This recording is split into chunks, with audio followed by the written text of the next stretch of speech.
the clouds immediately after that explosion, and those images came to us in around the last half hour. Let's speak to our correspondent Nick Ravenscroft, who joins us on the line. He's got as near as he can to Fukushima, where 2 nuclear plants, of course, have been damaged by the quake. Nick, I know you've been caught up in that exclusion zone. What can you tell us? We've heard the same reports here of this explosion. I know that you've already seen the pictures.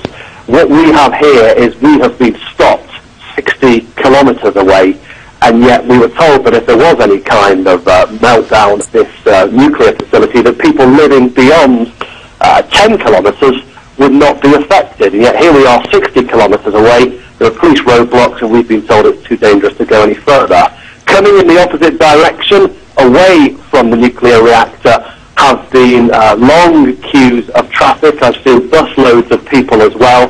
What's not clear is whether those people are from within the 10-kilometre exclusion zone, or whether it's other people who live beyond that who've decided that probably it's the best bet to try and leave the area. Yes, and Nick, in terms of, I know you've only recently arrived in the area, so it's very hard to get a handle on some of these things, but in terms of the official information coming out and the warnings and what people are being advised to do? Well, here we have people who have been queuing for petrol. Now, whether that can the effect it's had on the road system, or whether it's because people are stocking up, it's difficult to say. I'm standing near a convenience store at the moment, which has got very low stocks of food and drink.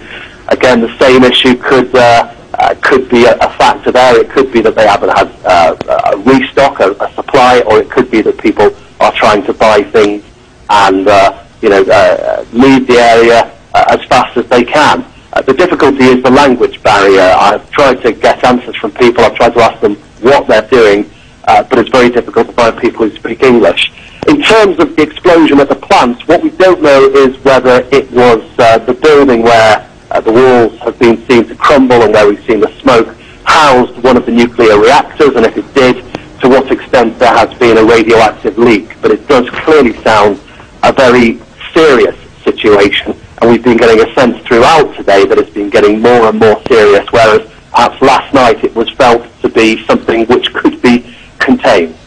Yes, just as we watch those images, Nick, and we're seeing them now, the explosion itself, the official line from the local prefecture says that the ceiling of the reactor collapsed. Now, what's pretty apparent as we watch that explosion is that this was an explosion rather than a collapse, because originally had been speculated that it might have been to do with damage done by the earthquake itself. But this would appear, and our experts here in the studio say that is obviously something entirely different. And I don't know what locally what information there's been. Originally, there seems to be some confusion about exactly what was going on there. Do you think people have confidence in the information they're getting now? Sorry, that's very difficult for me to establish from here. There are so few people who speak English. I mean, in terms of what's happening to the reactor itself, they have been struggling all day to try and stabilise the situation. The failure of the cooling system meant that it was heating up and heating up, and this was because there was originally a cut to the power supply caused by the earthquake. Diesel generators at that point should have kicked in to maintain the water cooling system, but they failed as well. And earlier today, they did release some steam vapour from part of this facility to try and reduce the pressure.